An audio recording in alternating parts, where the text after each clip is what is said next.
berdoa terlebih dahulu sesuai agama dan kepercayaan masing-masing. Berdoa dimulai. Doa selesai. Oke, kita absen terlebih dahulu. Siapa yang hadir hari ini? Hadir semua Ibu. Yang benar. Iya Ibu. Absen saja ya terlebih dahulu supaya lebih akurat. Ayu Manduri. Hadir Bu. Aisyah. Hadir Ibu. Nurul Istifari. Hadir Ibu. Halimah Sadia. Hadir Ibu. Oke, berarti hadir semua ya. Ibu maaf jatuh. Iya, tidak apa. Nah, ada yang tahu kemarin kita belajar tentang apa minggu kemarin? Ada yang tahu? Tidak tahu saya Bu. Ya, Kita boleh. kemarin belajar tentang teks deskripsi. Iya, benar. Nah, kali ini kita akan belajar tentang teks narasi. Sebelumnya, ada yang tahu apa itu teks narasi? Tahan cerita Bu. Ya, yang lain? Teks cerita Ibu. Ya, benar. Suatu teks yang menceritakan peristiwa Ibu. Oke, benar. Dia? Teks cerita seperti dongeng Ibu. Iya, itu salah satu contohnya. Jadi, teks narasi itu adalah teks cerita yang disusun secara berurutan atau runtun gitu, supaya pembaca itu paham apa yang sedang terjadi di dalam cerita tersebut gitu.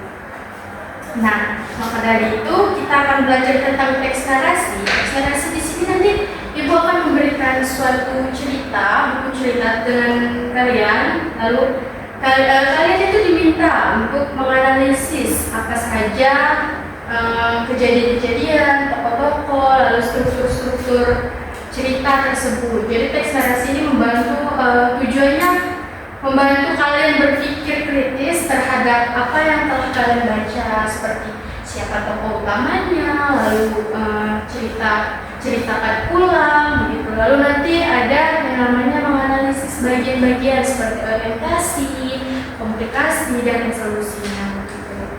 Ibu akan memberikan teks bacaannya.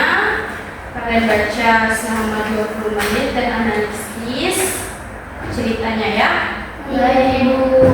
Baca dulu 20 menit. Nanti Ibu minta satu orang untuk membacakannya kembali dengan lantang. Jadi pahami benar-benar teks yang ada. Kasih Ibu. Ya.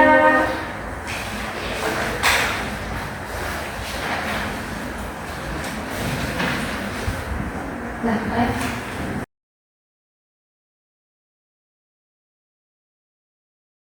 Bu, sudah selesai baca. Ya. Oke, sudah 20 menit juga berlalu. Yang lain sudah selesai? Sudah, Ibu. Oke, maka dari itu seperti yang Ibu bilang tadi, satu orang boleh menceritakan kembali tentang apa yang telah kalian baca. Saya Ibu. Oke, dia boleh. Judul Batu Menangis. Dahulu kala, di sebuah desa di Kalimantan, hiduplah seorang gadis cantik bersama ibunya. Gadis itu sangat pemalas dan sombong. Ia selalu memerintah ibunya untuk melakukan pekerjaan rumah, sementara dirinya hanya bersantai. Suatu hari, sang ibu mengajaknya ke pasar. Dalam perjalanan, banyak orang bertanya siapa pembantu di sebelahnya. Karena malu, gadis itu menjawab bahwa ibunya hanyalah pembantunya. Mendengar itu, hati sang ibu terluka. Ia berdoa kepada Tuhan agar anaknya diberi kerajaan. Tak lama kemudian, tubuh gadis itu perlahan menjadi batu. Ia menangis dan memohon ampun. Namun semuanya sudah terlambat dan batu itu mengalir air mata. Batu itu kini dikenal dengan nama batu menangis. Sudah Ibu. Oke, kita beri tepuk tangan dulu ya. Nah, lalu apa pesan moral? Apa pesan moralnya? Saya Ibu.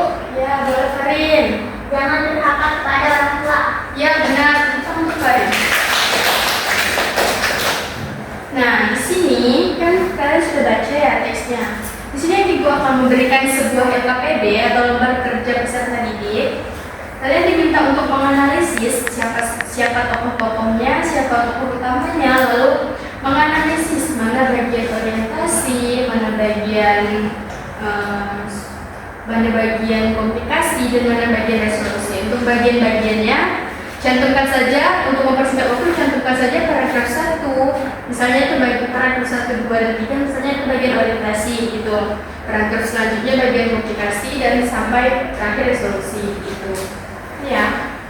Oh iya, sebelumnya ibu mau bilang ini kerjanya per kelompok, jadi dengan teman sebangku. Jadi banyak.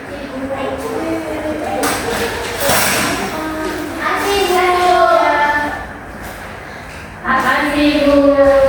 Sebenarnya itu ibu mau menampilkan sebuah cerita dari YouTube, cerita tentang menangis. Cuman karena proyek kita lagi bermasalah, jadi tidak bisa. Jadi tidak apa ya, mungkin next pembelajaran boleh ya. Nggak apa-apa Ibu.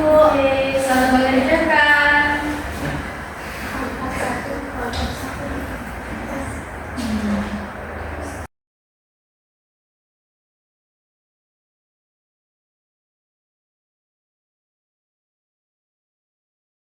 Sudah selesai?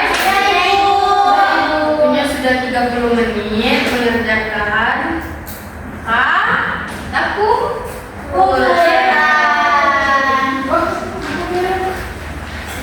Makasih Ibu.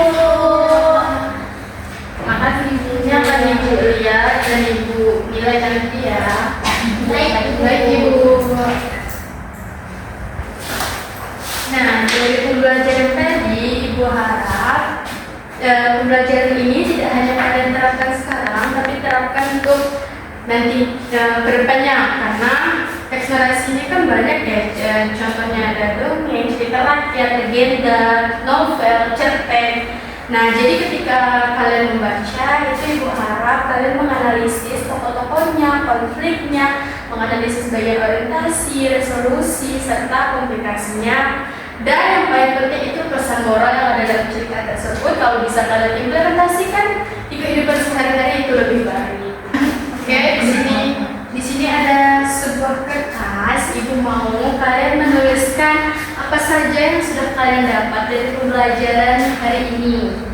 Nah, ibu harap kalian bisa menulisnya dengan baik. Lalu nanti dikumpulkan ya. Kalau kalian mau menulis harapan kalian untuk pembelajaran kedepannya, misalnya pakai video YouTube ibu, pakai video ini ibu, atau pakai cerita storytelling ibu, ada apa kok, cantumkan saja. Ibu. Makasih Ibu. Jangan sampai kosong ya.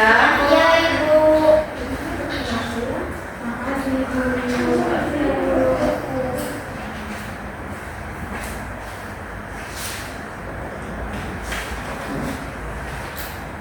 Ya sudah, nanti boleh dikumpulkan ya.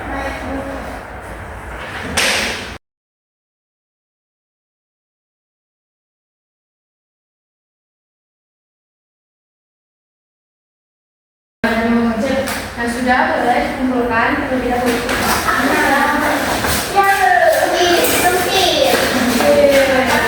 kasih ya. Makasih Ibu.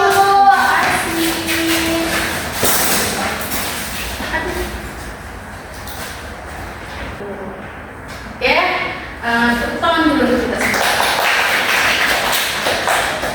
Nah, terima kasih untuk anak-anak yang telah mengisi apa yang Ibu suruh tadi. Dari pembelajaran ini, Ibu harap kalian semua tidak melupakan apa itu tentang teks narasi. Bagaimana menganalisis sebuah cerita, seperti siapa tokohnya, lalu menganalisis mana bagian orientasi, mana bagian komplikasi, dan mana bagian resolusi. Nah, Ibu harap itu juga diterapkan ketika kalian membaca sebuah cerita, mau itu cerpen, dongeng, dan lain sebagainya, karena cerita narasi di sini banyak sekali. Jadi kalian bisa menganalisis tentang apa isi cerita tersebut, dan yang paling penting itu pesan moral. Pesan moral itu sebisa mungkin diterapkan di kehidupan sehari-hari, diimplementasikan. Oke? Baik, ya, tetap dulu. Terima kasih juga atas partisipasi anak-anak semuanya. Ketika Ibu bertanya, anak-anak aktif menjawab, lalu anak-anak tuh semangat gitu untuk menjawab pertanyaan Ibu. Kita ketemu next minggu. Sekarang kita tutup terlebih dahulu. Selamat siang dan terima kasih.